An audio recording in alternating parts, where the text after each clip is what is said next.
Ada masa ketika hidup melangkah tanpa kompas. Hari-hari berjalan, tetapi tujuan terasa kabur, hati lekas letih, pikiran dipenuhi tanya, dan rasa insecure datang tanpa mengetuk. Aku pernah berada di posisi itu. Namun, pada saat itu, Malik Al-Mughis, Lukman Al-Hakim, dan Anas CSW menghadirkan buku dengan judul 99 Pesan Positif untuk Jiwa-Jiwa yang Insecure dan Flop. Ia tidak hadir sebagai suara yang menghakimi, melainkan sebagai teman duduk yang setia, tenang, sabar, dan tidak menuntut apapun. Buku ini tidak memaksa pembaca untuk segera kuat, melainkan mengajak perlahan bangkit, menyadari bahwa rapuh adalah bagian dari manusia. Namun harapan tak pernah layak ditinggalkan. Dengan pendekatan yang religius, buku ini terasa seperti bisikan lembut yang menyenangkan. Ia juga mengingatkan bahwa kita tidak sendiri. Tuhan tidak pernah benar-benar menjauh. Ia menjadi teman bagi jiwa yang gundah, menghadirkan 99 pesan Islami dari Al-Quran, hadis, dan hikmah ulama untuk menenangkan hati dan menyalakan kembali harapan.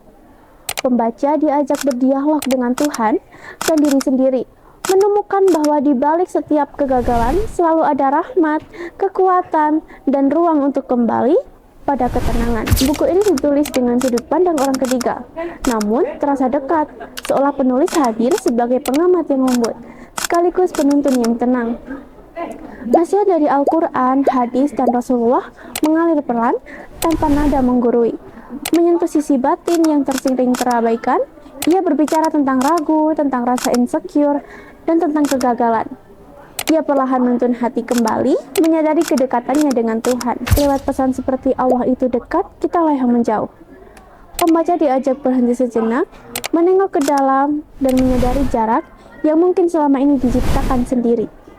Kisah pertanyaan reflektif yang diselipkan terasa seperti bisikan halus, membuka ruang dialog dalam diri, hingga perlahan arah yang sempat kabur kembali menemukan cahaya.